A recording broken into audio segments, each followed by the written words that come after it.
প্রিয় শিক্ষার্থী বন্ধুরা, আসসালামু আলাইকুম।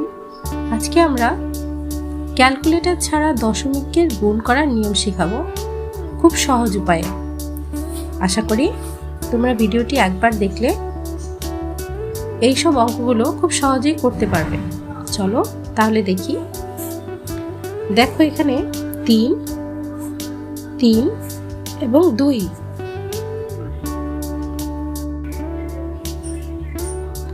3, 3 এ 9, 9 দুগুণে 18।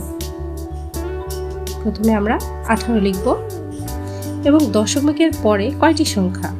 এখানে একটি সংখ্যা, 2, 3, 4টি সংখ্যা, 5, 6, 6টি সংখ্যা। আমাদের 2টি সংখ্যা অলরেডি দেওয়া আছে আর আমাদের 4টি সংখ্যা দিতে হবে এবং এই 4টি সংখ্যা হবে 0, তারপর দশমিক।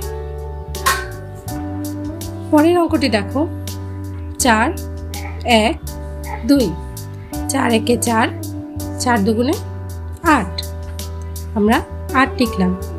দশমিকের পর কয়টি সংখ্যা?